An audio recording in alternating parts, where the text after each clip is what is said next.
네, 안녕하세요. 오늘은 2월 20일 금요일 컨텐츠입니다. 지난주 설 전 설 전 녹화했던 금요일 컨텐츠에서 이게 뭐 제 예상이었지만 시장이 설 이후에 포모가 더 강해질 것 같다. 설 이후에 추가 시세가 아무래도 좀 있지 않겠는가 이렇게 예상을 했는데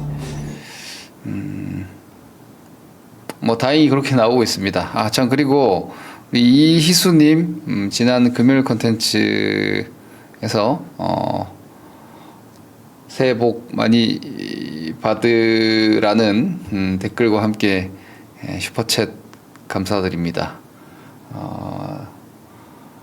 뭐 저의 의견이나 뷰가 여러분들의 투자에 당연히 도움이 되어야 하는 위치에 있는 게 저의 업이자, 그리고 토마토에서 20년 이상, 그리고 지금 제 채널을 통해서 전문가라는 호칭으로 여러분들께 불리면서 일을 하고 있는 입장이기 때문에 아무래도 일반 초보 투자자분들보다는 주식 경험을 좀 가지고 있다 보니까 제 경험과 인사이트를 좀 제시해드리면서 가끔은 여러분들의 투자에 방해가 될 수도 있겠죠. 제가 보는 약간의 뭐랄까 좀 고지식함 내지는 매너리즘 같은 것들이 지금같이 새로운 시장에서는 통용되지 않을 경우들도 왕왕 있겠지만 최대한 제가 보는 뷰, 제가 틀릴지라도 제가 보는 시장 뷰에 대해서는 계속해서 이렇게 좀 인사이트를 전달해 드릴 수 있는 채널이 되도록 해 보겠습니다. 일단 다시 한번 감사드리고요. 자, 오늘 말씀드리고자 하는 것은 제가 어제 컨텐츠에서도 잠깐 언급을 했지만 이번 시장이 정말 한국 증시가 이전에 보여주지 못한 퍼포먼스가 나오고 있습니다. 제가 어제도 이런 말씀을 드렸죠. 그 90년대 후반 IT 버블 장세 당시에도 정말 뜨거웠습니다. 저는 그때도 주식 투자를 하고 있었기 때문에 그 당시를 기억을 하는데 지금하고는 조금은 달랐어요. 지금하고는 조금 달랐고 당시에는 정말 그 새롭게 IPO를 해서 신규 상장하는 인터넷 기업들, 그리고 넷, 텍 이런 그 회사명을 이렇게 바꾸는 경우가 정말 많았습니다. 전혀 인터넷과 IT와 상관이 없는 수많은 기업들이 무슨 텍, 무슨 넷 이렇게 회사 이름만 바꾸는 것만으로도 주가가 급등할 정도로 무지성 폭등을 했던 그때의 기억을 제외하고는 지금이 제가 주식 투자를 30년 이상 하면서 가장 강력한 시장인 것 같습니다. 그저 중간은 이제 내려갔다가 올라왔던 많은 시장들이 있었죠. 9.11 테러 때도 그랬고, 그리고 금융위기 때도 그랬고, 그리고 이번에 팬데믹 때도 그랬고, 그때는 시장이 망가졌다가 회복하는 랠리였는데 지금 시장의 상승세는 그때하고는 질적으로 좀 다른 것 같습니다.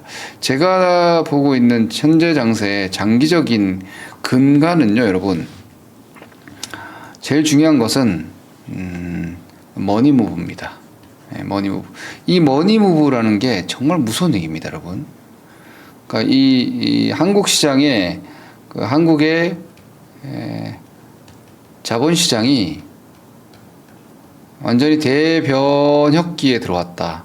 그러니까 자산시장, 한국의 자산시장이 금융시장으로서 그동안은 부동산 위주의 부동산 공화국이라고 할 정도로 부동산 위주의 자산시장, 한국의 가계 자산의 80% 정도가 부동산, 즉 다시 말해서 주택에 내 자산이 매몰되어 있는 것입니다. 이게 우리나라가 여러분들 압구정 신화로 대변되는 한국의 개발 한국의 이 근대화 그 어떤 자산 시장의 역사에서 부동산 불패라고 하는, 왜냐하면 우리나라는 7%대 성장을 꽤나 오랫동안 유지했던 나라입니다. 아시다시피 정말 초고성장을 했고, 그리고 높은 성장률을 매우 오랫동안 유지했던 나라입니다.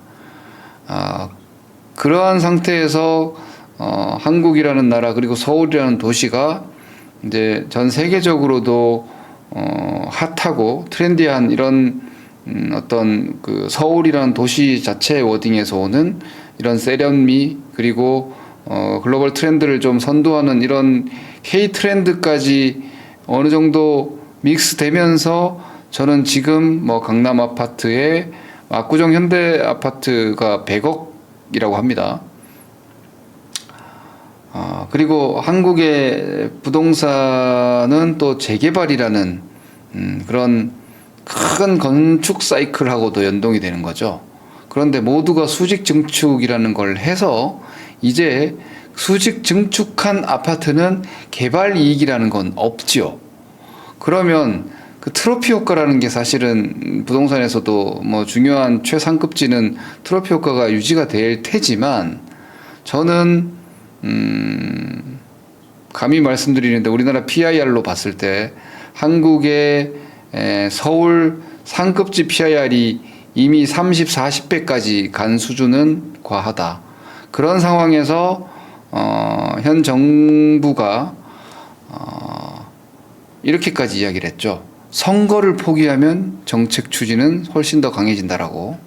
다시 말해서 많은 분들이 부동산 그 불패, 왜 주식을 얘기하면서 부동산을 이렇게 강하게 말씀드리냐면 우리나라는 부동산 불패라는 이 신념에 가까운 어떤 뭐 현상이라고 볼 수 있겠죠. 이것 때문에 너무 많은 피해를 보고 있어요. 지금 여러분들이 아시다시피 뭐 도산대로를 포함하여 서울에 정말 상권이 좋고 그리고 유동 인구가 많았던 그 서울 정말 곳곳에 대로변들이 임대가 많이 붙어 있죠. 이 공실이 사실은 이 부동산 문제 어떻게 보면은 현실이라고 볼 수 있죠. 왜냐? 이렇게 비싼 부동산을 사면서 자기 자본만을 가지고 사는 경우는 거의 드물죠. 대출입니다. 대출. 이 대출이 주택 투자에서는 갭 투자라고 우리가 소위 얘기하는 최대한 대출을 받고 그러니까 레버리지율을 높이는 거죠. 레버리지율을 높여서 이익을 극대화하는 투자 기법이지만 한국은 그동안 계속 장기적으로 상승만 해왔기 때문에 이게 유지가 됐던 건데 이제 이게 한국의 GDP 수준을 너무 월등히 넘어선 정도의 값어치로 올라가다 보니까 매수자도 이제 찾기가 힘든 상황이 되어 있는 거죠. 그리고 우리나라는 인구가 감소하고 그리고 경제 성장률은 낮아지고 있는 상태이죠. 그런 상태에서 뭐 부동산에도 중국인들이 유커들이 유입됐다가 썰물처럼 빠져나가면서 수많은 공실이 그때부터 발생되기 시작해서 그러니까 2022년 지금으로부터 한 10여 년 전부터 상권 같은 경우는 조금씩 조짐이 보여왔던 거죠. 그런 상태에서 건물을 지으면서 너무나 대출을 많이 받았기 때문에 그 대출 이자를 내면서 임대료로 대출 이자를 충당하고 있던 건물주들의 입장에서도 월세를 낮춰줄 수가 없는 거죠. 그럼 세입자들 입장에서는 내가 열심히 장사해서 버는 돈을 내가 가져가야 되는데 그걸 다시 다 임대료로 주고 나면 남는 게 없는 상황이 되다 보니까 자영업자들이 해당 상급지에서 영업을 포기해버리는 상황. 그리고 코로나 팬데믹 이후에 어떤 시대적인 현상이 과거처럼 오프라인 활동을 많이 하지 않는 지금의 팬데믹 이후의 시대 상황까지 반영하여 제가 요즘은 도산대로를 이렇게 강남 도산대로를 지나가거나 뭐 혹은 강남대로를 가거나 이렇게 보면서 그 사무실들 혹은 수많은 임대가 붙어 있는 그런 사무실들이나 혹은 상가들을 보면서 무슨 생각이 드냐면 제가 예전에 그런 생각을 했던 적이 있거든요. 여기가 왜 저렇게 비싸야 하나? 유동인구가 좀 많다고는 하나 저 정도의 월세를 감당할 만큼의 매출이 과연 나오는가? 저기에는 분명히 홍보 효과가 분명히 있을 것이고 지금 성수동의 팝업 스토어 같은 것들에 어마어마한 홍보비를 지출을 기업들이 하고 있듯이 그 당시에 강남대로 그리고 가로수길 같은 데서의 팝업샵을 하는 것만으로도 해당 브랜드 밸류를 높일 수 있는 그런 홍보 비용이 분명히 가미되어 있는 단가라는 거죠. 근데 그런데 이제 애플이 가로수길에 들어가면서 엄청나게 월세를 올려놓고 뭐 부동산 얘기가 너무 길어지는데 근데 그런 것들이 젠트리피케이션 현상을 만들면서 최상급지의 버블 우려가 인식이 강화되면서 계속해서 자영업 트렌드가 다른 곳으로 이동하면서 계속해서 지속적으로 그 젠트리피케이션을 만들면서 한 곳 한 곳 무너뜨리면서 이동하는 그게 이제 가다 성수동 정도에 정착을 했다고는 하나 거기도 뭐 오래 가지는 못할 거예요. 왜냐하면 지금 아까도 말씀드렸다시피 자영업이라는 게 오랫동안 한 곳에 머무르면서 그 상가의 수입으로 월세를 충당하고 그리고 그곳에 상권이 형성되고 이렇게 가는 게 아니라 유동 인구가 매출을 올리는 것이 아니라 홍보성 어떤 그 장소로서의 역할은 오래 갈 수가 없겠죠. 이런 것들이 우리가 여러분들이 듣는 뭐 반포의 아파트 뭐 50억 이러다가 어느 순간 압구정 현대 아파트는 100억이라고 합니다. 지금 이제 100억이 깨졌대요. 뭐 순식간에 뭐 10% 이상이 제가 들었던 가격에서는 뭐 내리는 효과들이 나왔다고는 하는데 이런 것들이 인플레이션도 자극을 하는 거죠. 그러니까 이게 일반 우리 국민들의 입장에서는 그 현상이 내가 먹고 사는 데는 전혀 도움이 되지 않는 하지만 그 트로피 효과가 마치 그러니까 여러분 모든 뭐 구기 종목이든 혹은 학문이든 최고 능력자들은 있기 마련이죠. 부동산도 마찬가지겠죠. 앞으로 우리나라 부동산이 뭐 정책의 영향이든 혹은 국내 인구 분포, 인구 통계적인 문제든 뭐 혹은 경제 성장적인 문제든 간에 앞으로 부동산 가격이 좀 낮아진다 하더라도 그 트로피 효과는 유지가 되겠죠. 최상급 1등지 같은 경우에는 그 수요층 자체가 워낙 희소하므로 그러니까 공급 물량이 희소하기 때문에 그걸 받아줄 고가의 가격을 떠받칠 수요자 또한 다수가 있기 때문에 수급 구조상 그 트로피 효과를 누릴 수 있는 최상급지는 가격대가 유지가 되겠지만 예를 들면 뭐 50억대 뭐 100억대 이런 정도의 최상급지는 살아남을지 몰라요. 그러나 그 가격에 우리가 눈높이가 맞춰짐으로 인해서 많은 주택들이 서울에 뭐 주택 가격들이 뭐 20억대 30억대 이렇게 지금 붕 떠 있단 말이에요. 그걸 누가 과연 받아줄 수 있느냐는 거예요. 그리고 지금 정부에서 이 2주택 이상의 사실 투자라는 게 돈의 흐름이거든요. 그리고 이 돈의 흐름이 특히나 부동산 같은 경우는 부동산은 고액이죠. 아주 초고액이라고 볼 수 있죠, 여러분. 특히나 서울 뭐 한강변 내지는 강남 그리고 뭐 마용성 일대 뭐 이런 쪽은 초고가의 부동산이라고 할 수 있겠죠. 이거는 반드시 대출을 수반한 거래가 이루어지지 않습니까? 자기 자본 가지고만 이루어지는 것이 아니라 근데 이 대출을 지금 6억 규제하고 그리고 2가구 2주택 이상에 대해서 중과세 양도세 중과세 유예를 끝내버렸죠. 근데 2주택자 이상의 양도 중과세가 어마어마합니다. 중과세율이. 그러니까 내가 가지고 가서 매도를 했을 때 실익이 없어요. 그러니까 지금 다 어떻게 하냐. 그냥 뭐 정권 바뀔 때까지 기다리면 된다. 버티면 된다. 또 이렇게 가는데 그러니까 보유세 얘기까지 나오고 있죠. 그러니까 이게 정권이 지금 현 정부가 부동산 하시는 분들은 저는 주식 전문가 입장이고 주식 입장이니까 부동산 관점에서는 지금 저의 이야기도 부동산 위주의 자산이 형성되어 계신 분들은 좀 거북하실 수 있겠지만 보유세 얘기까지 나오고 있습니다. 근데 이 현 정부가 지금 정권이 1년밖에 안 됐어요.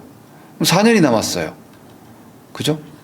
제가 볼 때 이걸 사실 투쟁적인 관점에서 본다라면 현 정부의 부동산 정책은 상당히 결사항전에 가까워 보입니다. 네, 결사항전에 가까워 보입니다. 왜냐하면 선거까지 언급을 했기 때문에 선거의 이득을 따지지 않으면 부동산은 잡을 수 있다 이런 이야기까지도 나온 걸로 봐서는 이 결사항전으로 보인다는 거죠. 이 결사항전이 어디서 비롯되었느냐? 국민들이 가지고 있는 자산의 가치를 무너뜨리겠다는 게 아니라 대안을 제시하고 있죠. 그죠? 이 대안이 지금 주식시장이라는 거죠. 그래서 한국의 80% 이상의 가계 부동산 이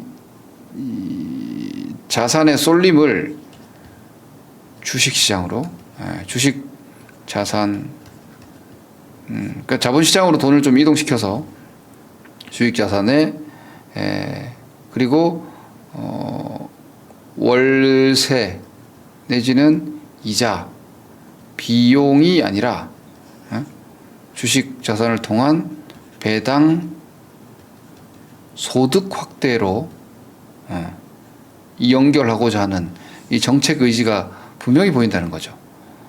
그리고 주식시장이 좋아져서 5,000피 달성돼서 지금 이제 6,000피 앞두고 있는데 이 주식시장의 돈이 다시 부동산으로 이동하는 것을 방지하기 위해서 똘똘한 한 채 전략까지도 지금 틀어막으려고 하는 모습들. 그죠?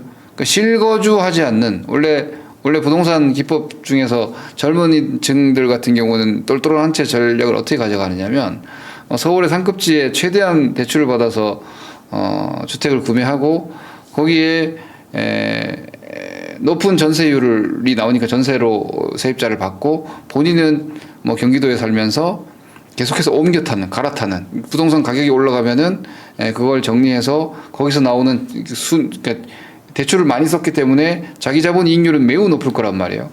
그 높은 자기 자본 이익률을 가지고 더 비싼 가격들로 계속해서 집 이동을 시키면서 상급지로 옮겨 타는 이 똘똘한 한 채 전략까지도 지금은 하지 못하도록 실거주 의무를 더 디테일하게 강화하겠다라는 얘기들.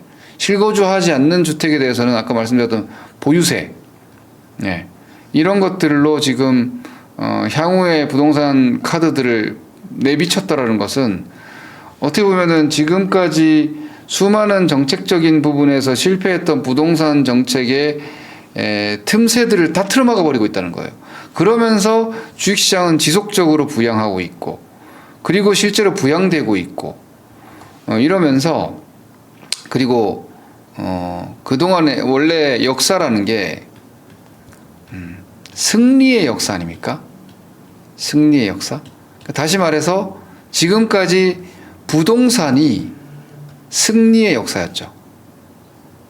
그런데 지금 상황에서 부동산이 약간 실패라고까지 얘기하기는 좀 그렇지만 부동산이 조금 쿨다운되는 상황으로 전개가 되는 상태에서 증시가 이렇게 강력하게 부양이 돼서 증시가 승리의 역사를 기록하기 시작하면 역사는 바뀝니다.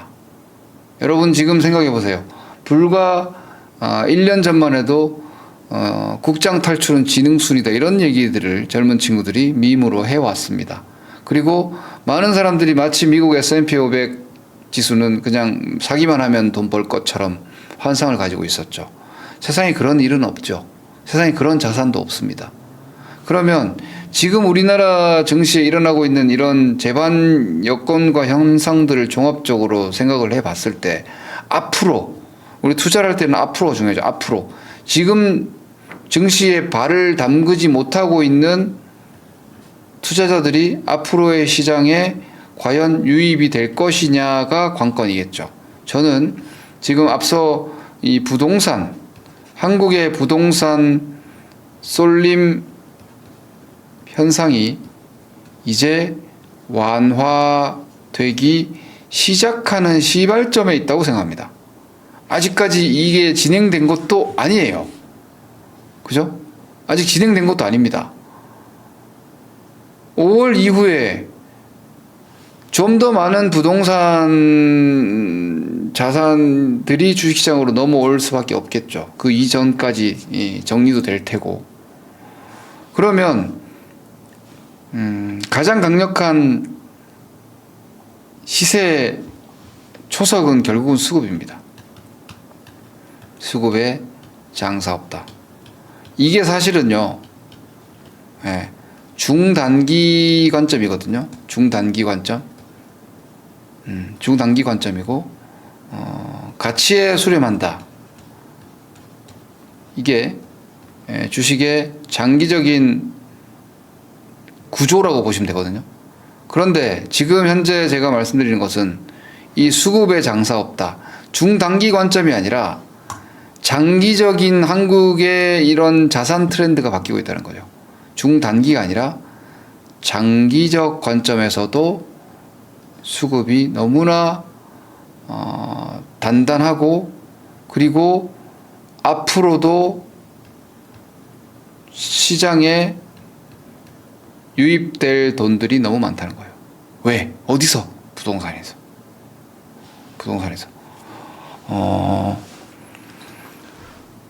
서학개미라고 우리가 소위 일컬어지는 미국 투자 시장으로 나간 돈들 중에서 자산가들의 자금들이 매우 많습니다.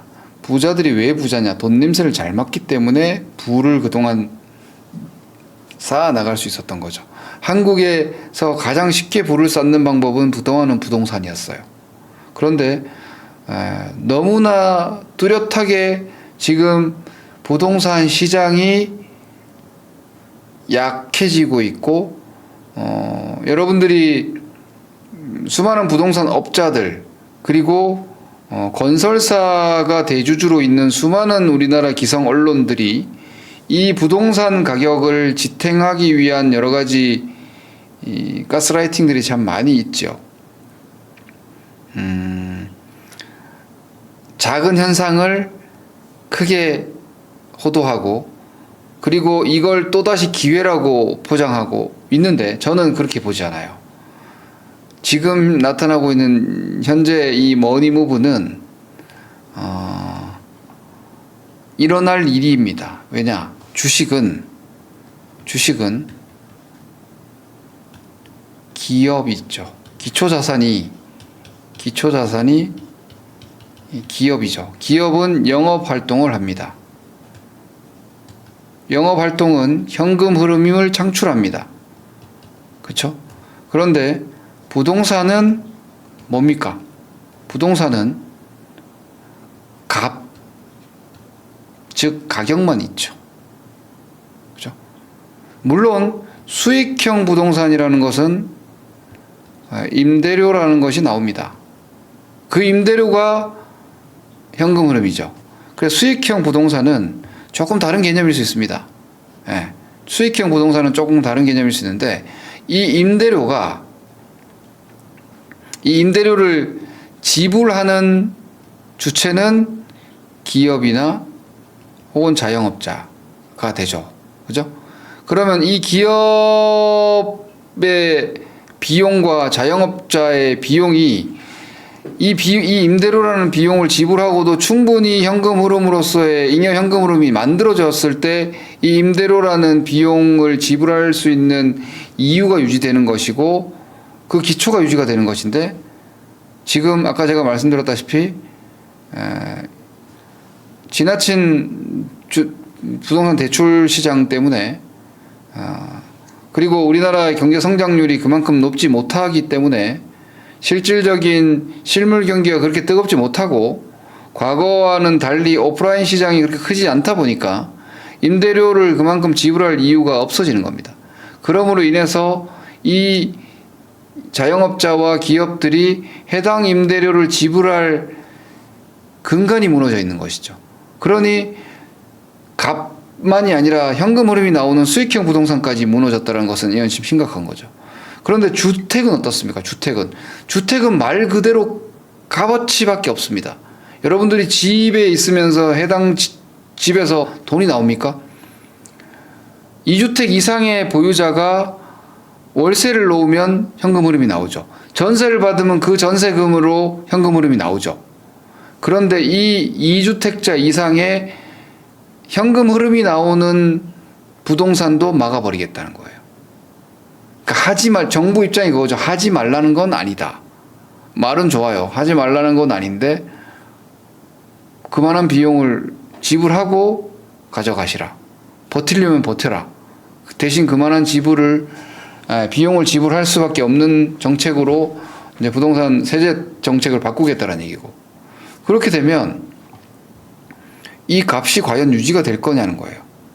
제가 아까 말씀드렸던 부동산은 값, 즉 이 값어치밖에 없는데 이 밸류를 계산하는 것도 사실 PIR이라고, 예, 뭐 가장 쉽게 통용되는 소득 대비 주택 가격, 우리가 PER을 현금 흐름 대비해서, 예, 이 주가 수익 비율로 보듯이 부동산도 이런 PIR로 값어치를 따지는데, 뭐 사실 제가 쫙 지방 부동산이나 뭐 이런 데가 그렇게 비싸다고 보진 않아요. 거기는 이제 PIR이 뭐 사실상 그렇게 높지가 않습니다.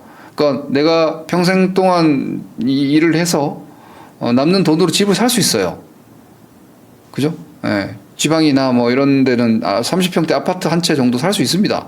30평대 아파트 뭐 3억, 4억 하는 동네는 내 열심히 일해서 돈 벌어서 아파트 살 수 있죠. 그런데 30억짜리 아파트는 못 삽니다. 웬만한 고소득자도 못 삽니다. 그러니 그거는 이 PIR 값이 뭐 런던 혹은 뉴욕, 도쿄보다 지금 강남은 비싼 거고, 그 트로피 효과로 유지가 되는 건 그냥 말 그대로 상징적인 트로피 효과일 뿐이고, 실질적으로 주변은 그 트로피를 보고 올라왔던 거품이 다 꺼지겠죠. 그러니까 이런 불안감을 느끼고 있는 시장에서 대안이 부상했다는 거죠. 그렇기 때문에 이 주식시장이, 자 그러면 아까 말씀드렸다시피 부동산은 값어치밖에 없는데 이게 지금 우리나라 경제 성장률도 이제 고착돼서 약해졌고 한국의 인구 증가율도 낮아지기 때문에 이제 그걸 받아줄 투자처가 없는 상태에서, 투자자가 없는 상태에서 막대한 현금 흐름이 창출되는, 기업은 이익 활동을 통해서 가치 자체, 이건 가격만 있지만 기업은 가치가 움직이죠. 그죠? 가치가 움직입니다. 업황이 좋고 기업이 돈을 많이 벌면 돈을 많이 벌어 쌓아서 그 기업의 값어치가 올라가지 않습니까? 그걸 또 하나 현금 흐름에서 공유합니다. 배당으로. 그죠? 그리고 자사주 소각으로. 그죠? 분모를 없애버려서. 그러니까 주당 가치를 계속 올릴 수 있는 기업의 영업 활동이 있기 때문에 이제 시장의 돈들이 그동안은 성장 한국, 인플레이션 한국에서 그 값이 올라가는 데에 따른 이익으로 부를 창출하던 한국의 자산 구조가 이제는 한국의 디플레이션에 대한 우려, 그리고 인구 감소에 대한 시대적인 숙제, 뭐 이런 것들과 함께 지금 이재명 정부가 추진하고자 하는 망국적 부동산 쏠림을 완화해서 일본의 잃어버린 30년의 길로 가는 것을 최대한 지연시키거나 혹은 완충시키려는 의지가 명확해 보인다는 거예요. 그러면 이 돈의 물길을 어디로 옮기고 있느냐, 주식시장입니다. 자, 그래서 우리 시장이 이만큼 올라왔는데, 저는 지금 여러분들께 제가 이때 이야기한 거 기억하실 거예요. 주변에 주식 투자를 안 하고 계신 분들 주식 투자를 해야 한다. 그때 제가 이야기를 이렇게까지 했죠. 조방원전, 조방원전, 반도체 이런 거 사야 됩니다. 이런 거 만약에 많이 올라서 무서우면 자동차 사셔야 됩니다. 자동차라도 사셔야 됩니다. 증권주 사야 됩니다. 주식시장이 앞으로 이렇게 좋아지고 돈이 이렇게 갈 흐름이 보이면 증권주 사야 됩니다. 이거 다 여기서 놓치신 분들은 지금 무슨 생각을 하고 계시느냐, 어떻게 해야 할까요 지금? 그래서 제가 그 해답을 오늘 드릴게요. 자, 보세요. 지금 과열입니다. 지금 분명히 주식시장은 과열입니다. 그런데 이만큼 과열입니다. 이만큼. 그래서 중장기 투자를 지금 하시는 거는 반대입니다. 중장기 투자는 여기서 해야 되고, 여기서 해야 되고, 여기서 해야 되고, 여기서 해야 되는 겁니다. 지금처럼 심지어 이걸 기술적 추세로 보면 이렇게 올라가 있죠. 이렇게. 점점 더 벌어져 있죠. 심각한 과열권에 들어가고 있는 게 분명합니다. 역사적으로 보시더라도 지금 시장이 역대급 상승인 걸 여러분들이 보실 수 있습니다. 120일 이동 평균선 대비해서 제가 120일선을 아마 안 해놨네. 120선 보여드릴게요. 120일 평균 대비해서 주가가 40%가 올라 있습니다. 지수가. 120일 선이 거래일수로 따지면 거의 6개월 정도 되거든요. 그러니까 지금 6개월 평균적으로 시장은 한 40% 정도의 수익을 내고 있다는 얘기입니다. 6개월 전 대비해서는 더 나 있지만 평균적으로 이거는 역대급 수치입니다. 여기 보세요. 여기 보라색 선이 지금보다 높은 자리가 없죠. 이 보라색 선이 지금보다 여기 있구나. 2002년도의 급등 구간이 그래서 지금보다 높지 않죠, 그죠? 지금 역대급 상승입니다. 그래서 지금 매수하는 거는 반대지만 향후에 조정이 나오면 여러분들만이 아니라 앞서 말씀드렸던 저 머니무브 현상으로 인해서 아직까지 편승하지 못한 부동산 이 거대 자금이 주식시장으로 들어온다는 거죠. 그래서 저는 확고히 말씀드릴 수 있는 게 부동산 자금이 모두 올 리는 없습니다. 일부 이동이 되더라도 막대한 주식시장이 총알이 된다. 그리고 또 하나, 외국인 투자자가 순매수가 아닙니다. 현재 외국인들이 살 겁니다. 이번에 13F 보고서에서 보셨다시피 미국의 대규모 기관 투자들도 지금 한국물 ETF에 대한 편입 비중을 늘리고 있고 이머징 아시아의 매수 비중을 강화하고 있는 게 눈으로 확인되고 있습니다. 그래서 그러니까 EWI죠. 한국 EWI 이게 한국물 ETF거든요. 이쪽으로 매수 비중을 키운 게 실제로 눈으로 확인했죠. 이 말은 외국인들이 지금 한국 증시의 상승에 대해서 그리고 반도체 기업들의 퍼포먼스 내지는 밸류에이션에 대해서 막대한 관심을 가지고 있는 게 분명함을 이번 13일 보고서에서 확인했습니다. 그런데 실제로 우리나라 수급상으로 보면은 외국인들이 최근에 오히려 좀 팔아놨죠. 그러면 어떻게 되겠어요? 이 시장이 아까 말씀드렸다시피 저는 이게 저 같은 경우는 뭐 추세 추종자이기 때문에 이렇게 추세로 보면요 여기 하나 나오고 그리고 이렇게 보면 여기 하나 나옵니다. 그러니까 지금 정말 깊은 조정이 나오면 4천에서 4천 중반 정도가 되는 거죠. 근데 이 정도까지 떨어져도 대세가 무너지지 않는다는 거죠. 중요한 건 여기서 사실하는 게 아니라 이게 무너지지 않을 거라는 게 제가 말씀드리고자 하는 이야기 핵심입니다.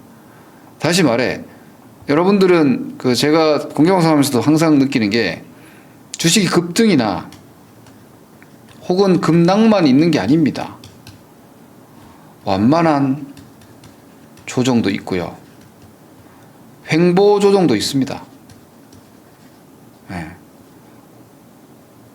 이 선이 이렇게 가서 나중에 이 선이 이렇게 이후에 조정을 받아서 이 선이 이렇게 가서 이렇게 뭐 예를 들어서 지금 여기가 2월, 3월, 4월, 5월, 6월 이렇게 따지면 앞으로 뭐 한 4, 5개월 동안 이런 식의 5천을 하단으로 해서 이런 식으로 조정이 나올 수도 있죠. 그래도 대세는 안 무너진다는 거죠. 그리고 이런 조정이 나오면 여러분 상상을 해보세요. 어떻게 될까요? 지금 말씀드렸던 부동산 자산이 들어올 겁니다. 그리고 외국인들이 적극적으로 사줄 겁니다. 이런 조정이 나오면. 그래서 이 시장에 장기 전망은 제가 오늘 썸네일 타이틀에 제목으로 적어놨는데, 대세 상승이 오래 갈 것 같다. 오래 갈 모양이다. 이렇게 생각을 하세요. 다시 말해서 잠깐 올라갔다 내려가는 이 패배의 역사에서 벗어나고 있다는 거예요. 증시가 말 그대로 레벨업 그리고 스테이 이렇게 되고 있다는 거예요. 올라와서 소화하고 다시 내려가는 게 아니라 그동안의 우리나라 주식시장은 제가 월봉을 보여드릴게요. 한국의 코스피를 왜 박스피라고 했냐면 단중기 다 보더라도 여기 이렇게 보세요. 올라왔다가 4년, 3년, 올라왔다가 또 5년, 또 올라갔다가 4년, 3년, 그리고 요 2006년도 산업화 구간 한번 있었고 또 올라왔다가 또 3년의 고생, 계속 만년 박스피. 그리고 코로나 팬데믹 이후에 올라갔다가 또 2년, 3년 고생 이러고 이렇게 왔거든요. 그러니까 너무나 많은 투자자들이 이 주식은 올라가면 일단 내려가는구나 라고 생각을 하시는데, 이제는 그 개념이 저는 아니라고 보는 겁니다. 왜? 머니무브. 머니무브. 여러분, 외국인 투자자가, 기관 투자자가 시세를 선도합니다, 분명히. 하지만 주식은 누가 가지고 있어요? 개인 투자자가 가지고 있습니다. 개인 투자자가 주식을 제일 많이 가지고 있습니다. 그런데 우리나라 국민들은 주식을 별로 가지고 있지 않았습니다. 다 자산이 어디 들어가 있어요? 부동산에 들어가 있어요.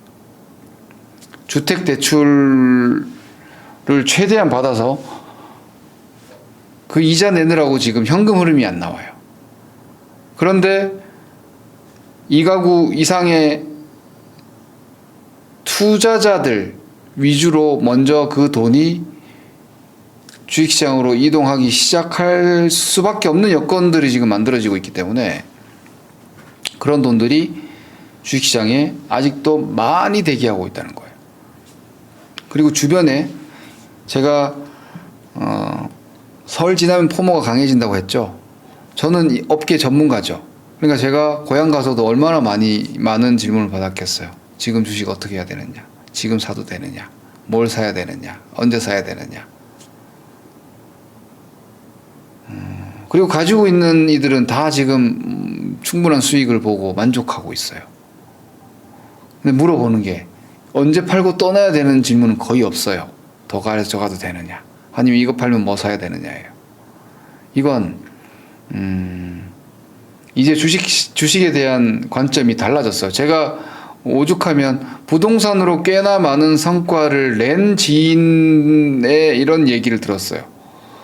본인이 부동산으로 10년간 수익률이 주식시장에서 2년 동안 거뒀다라고 합니다.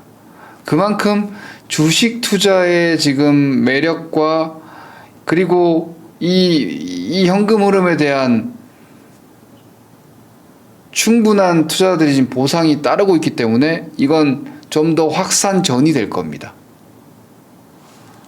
그렇다면 우리 시장에 앞으로 투자자들은 조정이 나오면 계속해서 밑에서 매수를 해줄 겁니다.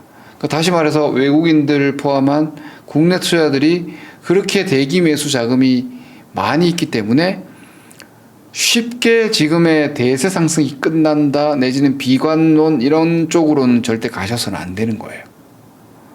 오히려 앞서 말씀드렸듯이 시장은 좀 오래 갈 수 있겠구나, 멀리 갈 수 있겠구나, 이렇게 보시는 거죠. 강하게 가느냐 빨리 가느냐가 아니라 좀 더 오래 갈 수 있겠구나, 멀리 갈 수 있겠구나, 이 마인드를 가지고 지금 현재 시장이 아니라 앞으로의 투자에 임하시는 게 맞습니다. 이게 제가 오히려 더 드리고 싶었던 이야기고, 그리고 더불어서 단기적으로는요, 자, 요즘 눈만 뜨면 올라가죠. 여러분 기억이 나지 않습니까? 눈만 뜨면 올라가던 미국 시장을, 그리고 눈만 뜨면 올라가던 일본 시장을 우리는 그걸 보면서 항상 부러워했습니다. 그런데 자, 제가 케이스를 보여드릴게요. 여기 미국 시장을 한번 보세요. S&P 요렇게 이게 조정 받으면서 움직였을 때는 뭐 어떻게 움직였나요? 오랫동안 갔죠. 그리고 이걸 제가 그림으로 보여드리면 이격이 크지 않아요. 이렇게 그죠? 붙어서 움직여죠. 이런 시장은 오래 갑니다. 그런데 이게 쭉 벌어지잖아요. 예, 쭉 벌어지면 여기죠. 이런 구간이죠. 이렇게 쫙 벌어지잖아요. 그러면 이걸 좁힙니다. 이게 좁히는 조정이 반드시 나옵니다. 네, 그리고 다시 가더라도 가는 거죠. 이때도 마찬가지예요. 이렇게 쭉 올라가니까 지금처럼 이렇게 쭉 벌어지면서 가니까 다시 좁히죠. 그죠? 그리고 여기서 이제 이렇게 계속 좁히면서 이격을 축소하면서 갔죠. 그래서 주식이 움직이는 구조 자체가 삼각형이 되는 겁니다. 이런 구조의 원리를 알고 싶으시면 제 교육 아카데미, 이 구조 아카데미 들으시면 됩니다. 그죠? 이 조정.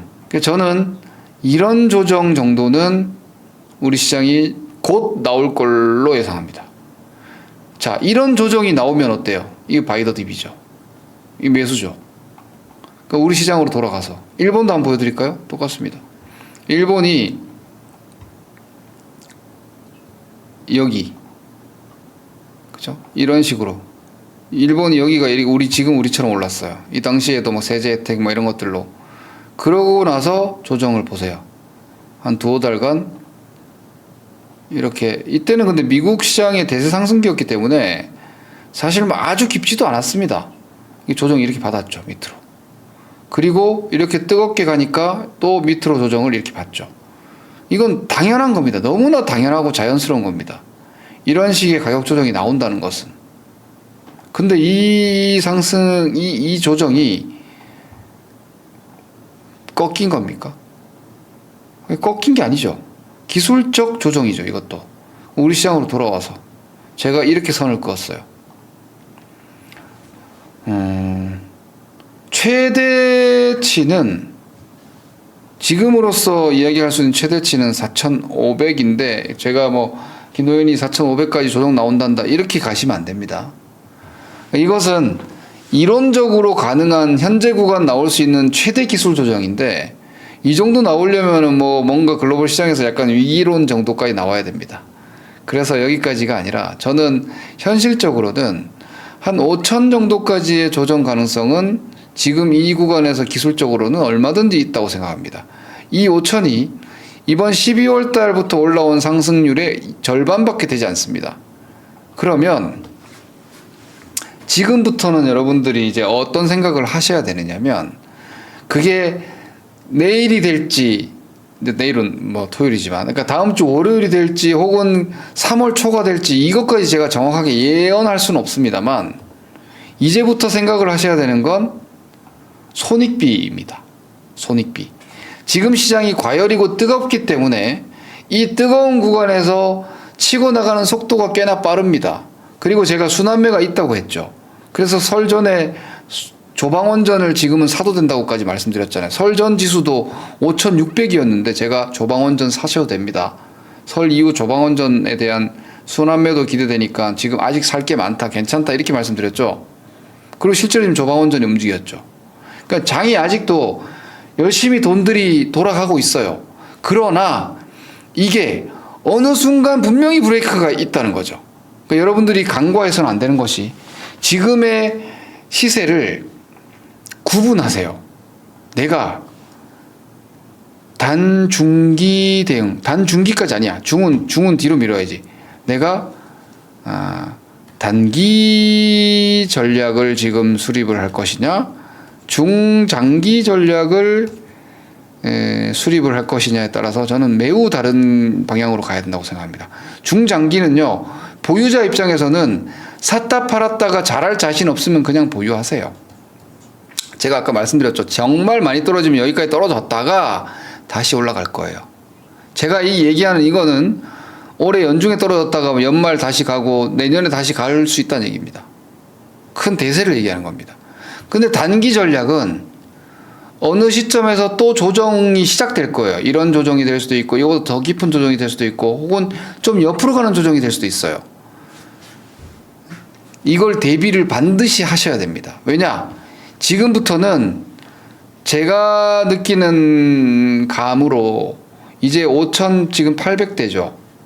지수가 사실 너무 중요하다고 할 수는 없는데 이 구간대부터는 종목들이 그러니까 손익비가 조금 애매해지는 것 같아요. 이제 왜냐하면 그동안 얼마 전까지만 해도 손익비가 너무나 좋아 보였거든요. 아직도 너무 월등히 좋은 주식도 근데 이제 순환매도 한 바퀴 충분히 돌고 있어요. 지금도 돌고 있어요. 그래서 이제 안 올라온 게 별로 없고 단기적으로 한 20% 이상 올라온 종목들도 너무 많아요.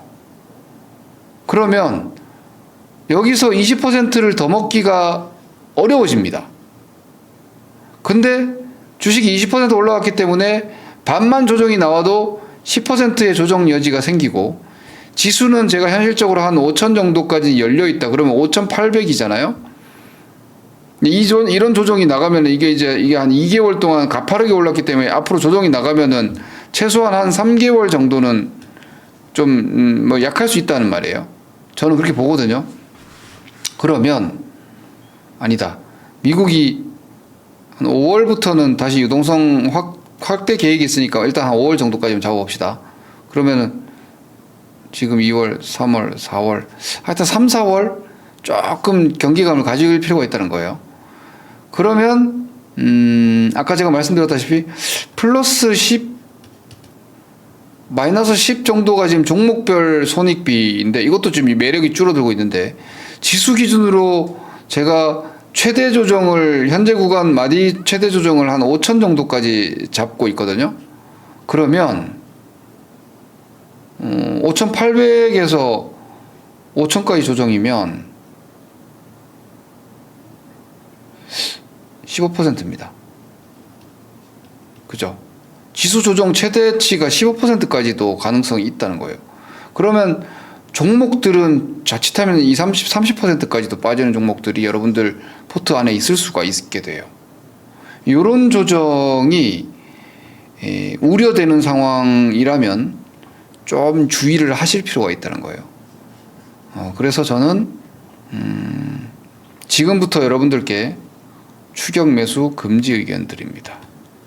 추격 매수 금지.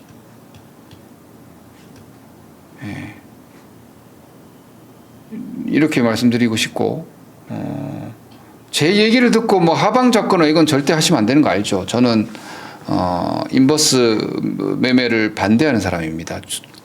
개인 투자자는 상방으로 먹어야지 하방을 먹으려면 안 된다는 주의입니다. 하방은 그러면 어떻게 돼? 현금화 확대를 해서 계좌 변동성을 줄여놓고 주식이 떨어지면 다시 사는 거예요. 그렇게 했을 때 수익률이 극대화되니까. 아까 말씀드렸어요.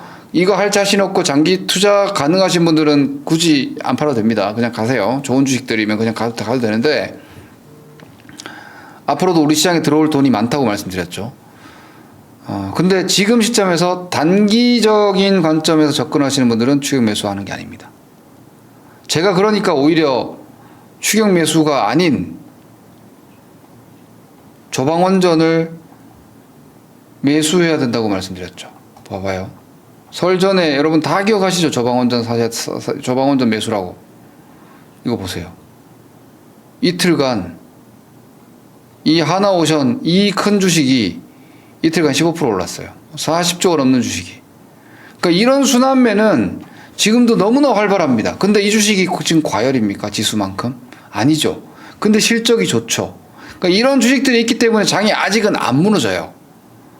시장이 지금 쉽게 무너질 수가 없어요. 그리고 삼성전자 먼저 올라가고 하이닉스 좀 덜 올라가니까 오늘 하이닉스가 치고 나가버리죠. 그러니까 이런 걸로 봐서는 장은 사실 6천을 넘길 수도 있는 상황이에요. 아직은 매도 신호도 없고 뭐 어떠한 훼손 이탈 신호가 없기 때문에 지금은 달리고 있지만 지금부터 우리가 생각해야 되는 건 이 시세에 그냥 매몰돼서 박수만 치고 있을 게 아니라 저는 지금 단기 전략 얘기하는 거예요. 아까 중장기 전략은 홀드 의견을 드렸고 이 시장 쉽게 안 끝난다는 의견인데 단기 전략 저는 단기를 1, 3개월 전략이라고 얘기합니다. 이 1, 3개월 단기 전략은 아까 제가 말씀드렸다시피 지수 10% 이상의 조정 가능성이라면 대처를 준비해야 합니다. 왜냐하면 지수로만 설명을 드려볼게요. 지금 시장이 올해 여러분 알고 계세요? 무려 코스피가 벌써 38%가 올라왔습니다. 시장 지수 이기기 쉽지 않습니다. 자, 여러분들의 계좌가 38%가 올라왔어요. 지수 이기기 쉽지 않으니까 제 얘기에 너무 상실감 느끼지 마시고, 자, 그리고 나서 제가 아까 말씀드렸다시피 최대 조정이면 한 5천 정도까지 나갈 것 같다. 그죠? 최대 조정이면. 그러면 최대 조정 5,000포인트 정도까지 떨어지면은 이 시장이 어떻게 되냐? 25% 정도로 수익률이 내려갑니다. 그죠? 한 25% 정도로 수익률이 내려갑니다. 근데 내 계좌는 이만큼의 수익을 낸 상태에서, 이건 이제 단기 수익률 극대화 전략이고 초보자분들은 하기 힘든 전략입니다. 근데 저는 전문가고 여러분들께 이런 인사이트도 좀 드려야 되는 입장에서 의견을 드리자면, 이만큼의 수익을 낸 상태에서 내가 여기서 현금을 확대해 놓잖아요. 뭐 100% 현금은 못 하겠더라도 50% 정도 현금을 확보해 놓잖아요. 그럼 시장 지수가 25%까지 떨어지면 종목은 더 많이 떨어집니다. 잘못하면 가만히 있으면 내 계좌도 여기까지 내려갈 위험이 다시 발생되는 건데, 그러면 여러분 어때요? 이 고점을 넘어가는 게 다시 너무 힘들어지잖아요. 그죠? 여기는 다 손실인 거예요. 고점 대비해서는 몇 달이 되더라도. 그런데 여기서 현금화를 해놓으면 내 계좌가 여기서 최대한 변동성이 줄어들죠. 그리고 시장이 저점이 왔을 때, 혹은 충분한 조정이 나왔을 때, 아까 제가 말씀드렸죠. 바이 더 딥이라고. 내려오면 사야 된다고. 여기서 주식을 다시 산다면 어떻게 돼요? 여기서 주식을 다시 산다면 내 계좌는 여기서부터 다시 출발하는 거죠. 거기서 시장이 반등만 나와도 시장은 고점을 못 넘어가던데 내 계좌는 계속해서 고점을 경신하고 갈 수 있다는 말이에요.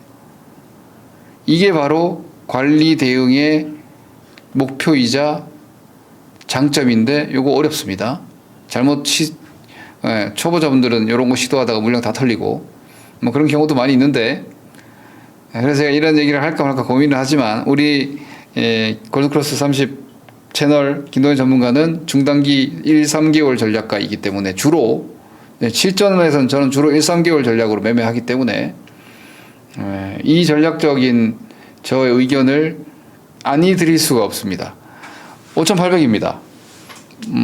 6,000이 될지 6,100이 될지 혹은 5,900이 될지 그것까지는 제가 예언할 수가 없습니다. 이미 지금은 모니게임이 진행되어 있고, 하지만 아까 잠깐 제가 힌트 드렸지만 이 5,800 국면에서 가장 업황이 좋고 실적 전망이 긍정뷰를 유지를 장기적으로 하고 있는 조방원전이 순환매로 다시 붙어줬고, 하이닉스가 삼성전자가 쉴 때 붙어주는 걸 봐서는 아직은 고점이 아니지만 이 시세가 조금 더 연장이 된다면, 그들 또한 과열에 들어간다면 이제는 거의 한 바퀴가 싹 다 도는 게 돼버립니다. 방어주는 주가가 빠질 때 올라오겠죠. 이런 정도 강세장이면 주가가 빠져도 방어주들 움직일 겁니다. 그것도 투자 아이디어가 될 수 있어요. 그런데 시장 전략으로 보면은 이제 다시 한번 또 내릴 준비를 좀 하고 보셔야 되지 않을까. 손익비가 점점 약해지고 있다. 그리고 이번 고점이 만들어진 이후의 조정이 어떤 형태일지는 모르겠지만, 저는 어떻게 보냐면 주가가 올라가다가 고점이 나오잖아요. 그럼 뭐 이렇게 나가든 혹은 이렇게 나가든 아니면 이렇게 나가든 이 고점이 다시 넘어갈 때까지는 저는 조정이라고 생각합니다. 이 고점이 다시 넘어갈 때까지는 결국은 조정이지 않느냐. 왜냐하면 계좌가 고점을 못 넘어가니까. 그죠? 그러니 이 시간을 여유롭게 오히려 내 기회로 활용하려면 이 고공권역에서 모두가 흥분을 이제 하기 시작할 때부터 좀 준비해야 되고, 좀 더 여기서 플러스 알파 수익을 냈을 때부터는 현금 비중을 10%, 20%, 30% 이렇게 스텝 바이 스텝으로 조금씩이라도 늘려놨을 때 이후에 내 운신폭과 전략적인 선택의 여지가 훨씬 더 커지지 않겠느냐라는 의견을 가지고 있습니다. 이게 제가 작년에 시장을 예상할 때 연초장 좋을 거다. 짧으면 1월, 길면 2월까지 좋을 거라고 제가 예상을 했거든요. 그거보다 훨씬 좋죠, 지금. 제가 예상했던 것보다 강도는 훨씬 좋은데 시계열은 비슷합니다. 그리고 제가 어떻게 보고 있느냐면 4월 중순 미국의 소득세 납부, 그리고 5월까지 지금 단기채를 계속 발행합니다, 미국에서. 그리고 5월부터 미국이 다시 유동성을 시중에 풀기로 이미 계획을 하고 있습니다. 그러면 유동성이 가장 타이트한 일정은 4월이 아닐까. 그리고 연초에 지금 단기적으로 계속해서 채권 발행하면서 지금 돈을 시중에 유동성이 단기채로 빨려 들어가고 있지만 뭐 세금 환급이 또 있어요. 근데 그런 것들로 연초 1, 2월 달 좀 버티고 우리나라 시장 좋고 뭐 이렇게 유지가 되는 거죠. 그러면 그 유동성의 공백기는 3월, 4월 아니겠냐? 그럼 지금 2월의 수익률 극대화, 3월부터 약간의 보수적 관점을 머릿속에 좀 생각을 하고 현재 시장을 바라봐야 하지 않나라는 생각을 가지고 있습니다. 그리고 조정이 나오면 또 뭡니까? 또 장이 열리는 겁니다. 아까 말씀드렸죠? 시중에 중장기적인 자금은 넘칩니다. 조정이 나오면 나 말고도 살 사람이 천지입니다. 그때 좋은 주식을 사는 기회를 활용하시면은 이만큼 먹고 우리는 여기서 쉬고 여기서 또 먹는 거죠. 극대화됩니다. 저는 자산을 그렇게 관리해 오고 있고 실제로 우리 생방에서도 그렇게 운영을 하고 있기 때문에 이러한 거래가 힘든 분들은, 그리고 투자금이 여력이 돼서 월 회비를 납입할 수 있는 정도의 자산 규모가 되시는 분들은 생방송에 오셔서 함께 움직이시는 것도 좋은 방법이 될 겁니다. 이 점은 우리 골든크로스 30 사이트 안내를 참고하시기 바라겠고요. 이 두 가지, 장기적으로는 쉽게 무너질 시장이 아니다라는 점. 하지만 단기적으로는 이미 과열권역에서 시세가 진행되고 있으나 조방원전 순환매기 때문에 조금 더 갈 수 있다.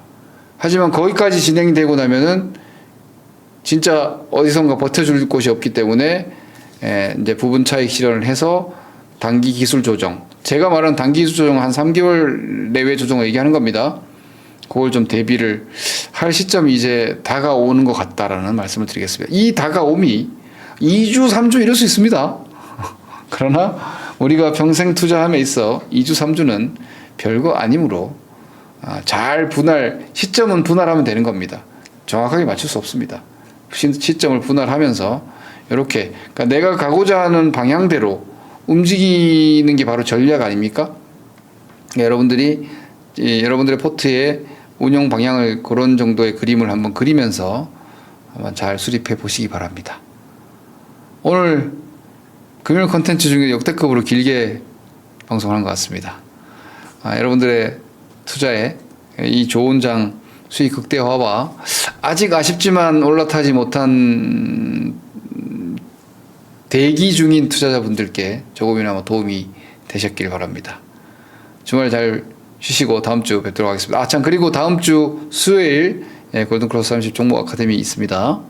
많은 수강 성원 부탁드리겠습니다. 감사합니다. 김동현입니다.